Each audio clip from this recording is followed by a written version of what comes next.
Welcome back, Rudy, Alpha Investments. How's everybody doing? Rudy with the 2017 haircut here to say, will you please acknowledge that the Ikoria expected value of cards in the standard booster box looks as bad as your hair? Well, yeah, I look like a train wreck, and that's cool. The show goes on. People have been saying, Rudy, the expected value of Ikoria standard boxes are so low, it's like as bad as your... it's like the meme train right now. Like, how many memes can you come up with? Let's see, Ikoria expected value so bad, it's literally makes Rudy's last sale look good. That's a pretty good one. Let's see here. Ikoria expected value so bad, it's a dumpster floating down a river on fire. Rudy, the expected value of Ikoria is so bad, literally your hair is worth more. I think we get the idea. And yeah, so the facts are true. If anybody has been living under a rock here, everybody, if you look at it, the pricing of the standard sets looks terrible. And yeah, apparently it is officially the lowest expected value of a new standard release in Magic in a very long time. It makes Theros look good. And the funny thing is, Ikoria is selling 10 times better than Theros. I mean, Theros collector boxes are just flatline dead money, just trending sideways, and Ikoria collector boxes are still holy smokes. Those prices are not going down. Holy cow. And yeah, the supply is pretty tight. There's no more Ikoria collector boxes coming. There's not a second print run. That's kind of where we're at. So I'm going to give you my opinion. I think this is a result of a lot of different variables kind of all lining up and blowing in the same direction. If you get too many people blowing in the same direction, I mean, you're just going to finish early. No? Gaiety? That's not a gaiety? Do a better job. Act like you care. Okay. So apparently, you have a combination of, number one, the bannings, that some of these new companions are broken, standards a disaster. They're already banning things like crazy, and it's just a bad experience. It makes people upset, and it's going to crush the value. Okay, well, that makes sense. Number two, well, it was delayed the release, or people played it on Arena early, and of course the hype started to die down, and of course Wizards operates on the hype train, and once that hype cools off, it affects the market very quickly. Okay, well, that makes sense too. Well, Rudy, simply put, it's wallet fatigue, and of course the economy is crap, and the Trump dollar stimulus thing is going to wear off, and the economy is going to have a double dip, giggity, back down into more of a recession again. It's a temporary short-term spike, and now we're selling off. Okay, well, that makes sense too. So you have all of these variables. And then, of course, you've got the infamous Commander EDH boom.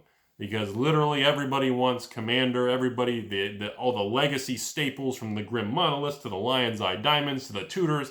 I mean, they're all just skyrocketing every day. It reminds me of 2017 buyout craze, but it's with like legacy Commander cards.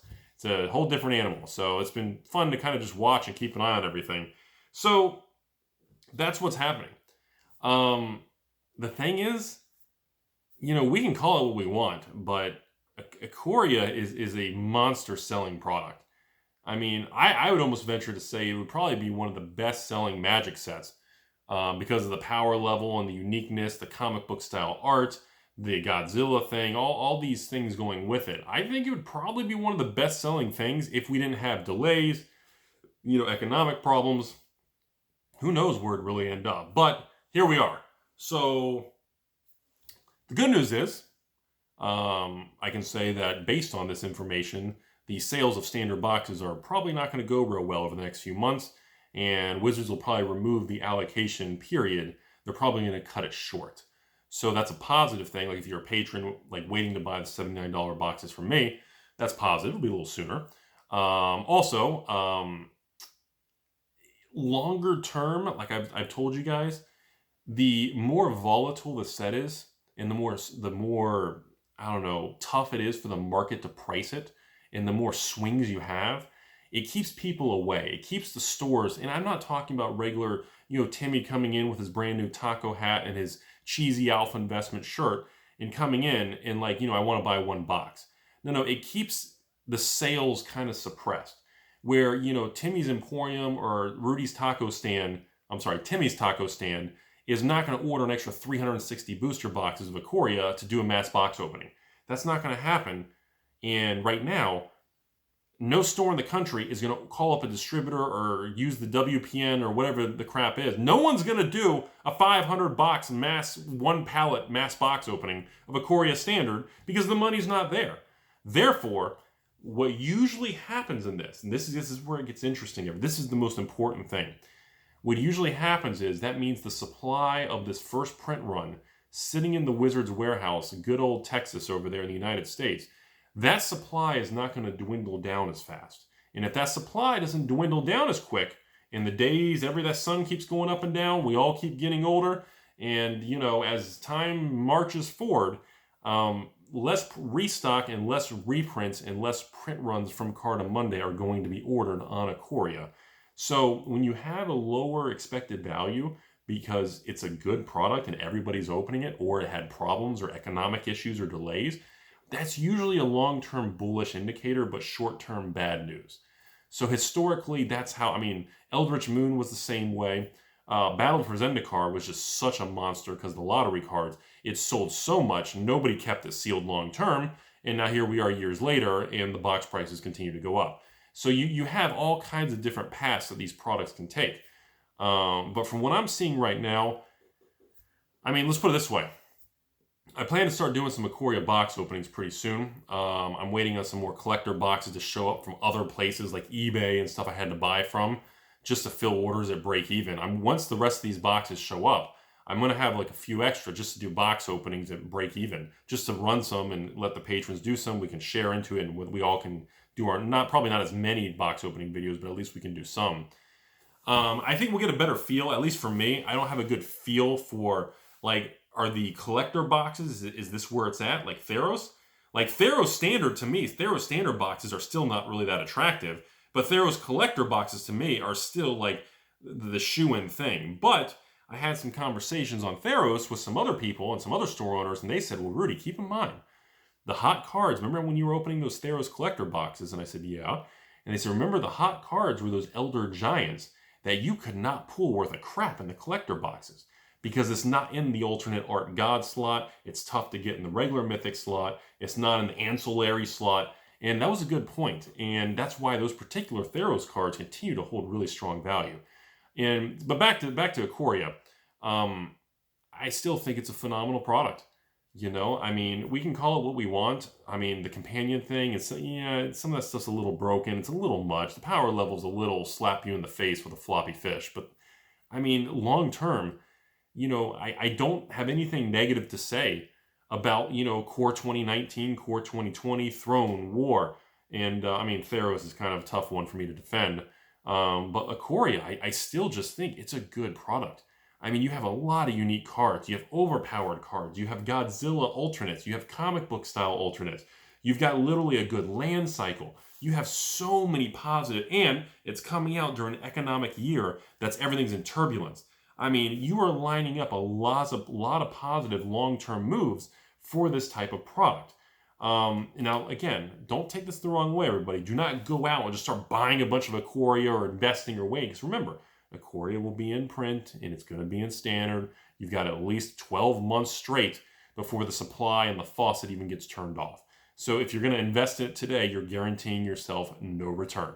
So keep that in mind. So just kind of understand how the system works. So overall thought on it, I'm just not sure how this is going to go in the short term because I've been very surprised how Theros has kind of reinflated. I thought it would take a lot longer than that.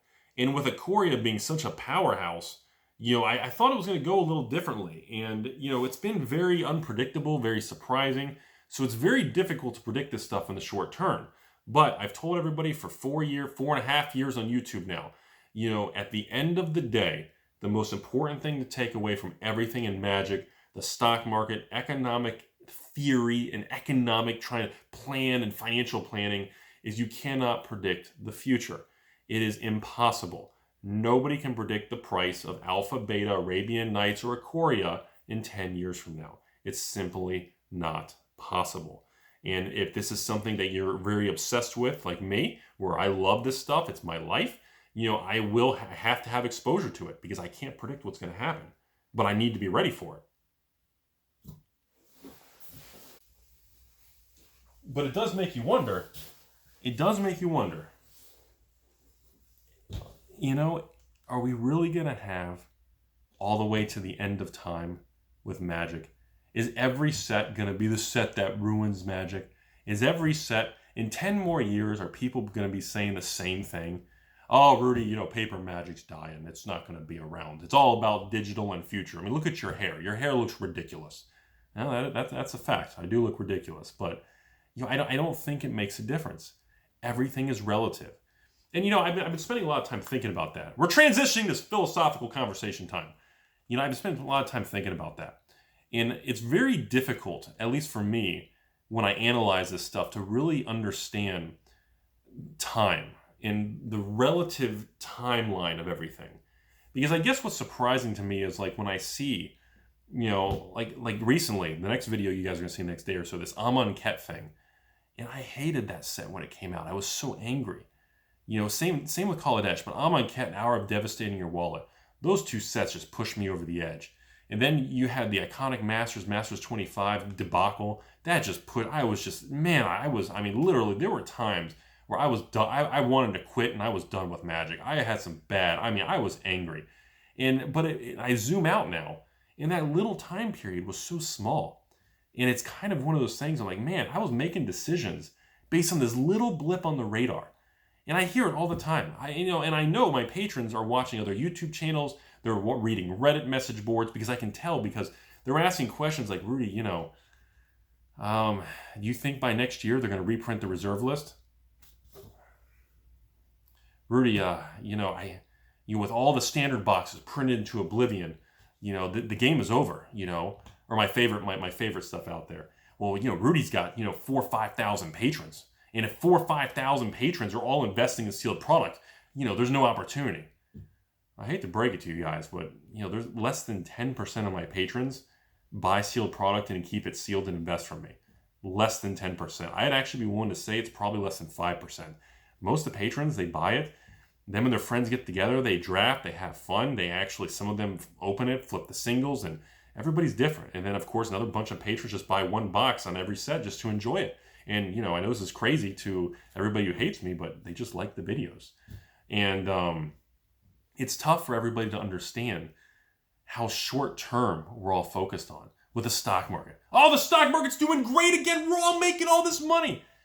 Remember what I talked to you guys about the other day with the Godzilla tanking and the water level analogy? I told everybody, remember, when things are great, everybody thinks they're Wolf of Wall Street. When the market tanks, in the reserve list Magic world tanks and all this stuff, I've told you guys many times, you get to learn what kind of people others really are. You see if they start attacking you and getting really aggressive.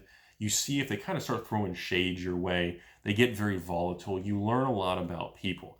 And, you know, it's easy to be cool. It's easy to be happy and confident when things are booming. But to maintain and stay that course when you have rough seas and turbulent times, you really learn who the Warren Buffetts in the long term is. I think he's still a thing. Isn't he retired by now? You really learn how things are. You really learn who's really good at things, and the TIMMYS really pop their head up. And, you know, that Godzilla boom and bust on the Godzilla Virus card. If I had permission, some of the messages I got, some people sent me a picture. This one guy, everybody, sent me a picture. And he bought like 30 Godzilla Virus cards. And his average cost basis was like $85 a card. He thought he was a shoo-in because they had already dropped from like $150 a card. And now the $80 card is like $10. I don't even think it's the foil version. And, you know, and he's down like, I don't know how much he's down, like $6,000, $7,000, $8,000. I don't know. I guess if you have 100 of them and you lose $70 a card, that'd be $7,000. And, you know, and it's just one of those things. And you know, and he didn't want me to share the picture, his name or anything, because some other people would know who he is. But, you know, these stories are just, you know, the short term. I'm going to sum this video up here because I'm just rambling. There's no shortcuts, everybody. The obsession, which I should do a whole video on that. The obsession with people wanting a shortcut is why investing fails for the majority of people and why it doesn't work and they don't stick with it. Everybody in life wants a shortcut. Everybody says, you know, well, Rudy, it's easy for you to say because you've already made a ton of money and you have this magic empire. Yeah, you guys think I just woke up yesterday morning and said, you know what? I'm just going to dump my life savings in. I'm going to go to the bank. I'm going to go to a safety deposit box, pull out billions of dollars, and I'm just going to buy every magic box around. No. This is, you guys are watching a YouTube channel with someone like me with the knowledge and the background and the product. This is a result of 20 years of work. 20 years, folks, devoting your life to something. If I was 20 years doing custom woodwork and carpentry, or doing driveways and concrete, or roofing, or housing construction, or a doctor or medical field, or anything, lawyer, attorney, yeah, 20 years of experience, you're probably going to be pretty good at it. And if you do anything for 20, if you're an attorney for 20 years, you're probably going to start making a lot of money and your rates are going to be a lot higher.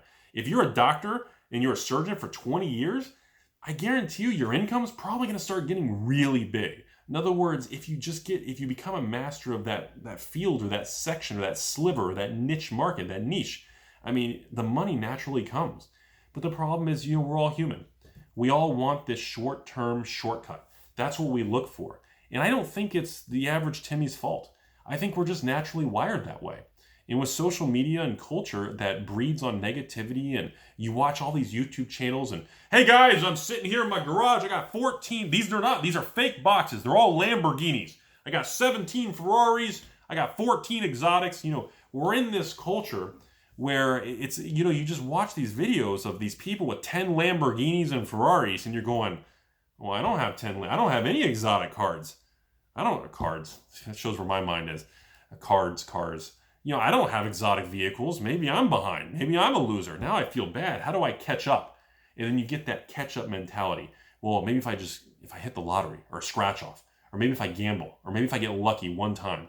And you try to do these more aggressive, reckless style investing, what they call the higher risk, higher return, the penny stock approach, to try to play catch-up, which doesn't work, and it usually sets you back further, or it resets you completely on the game board.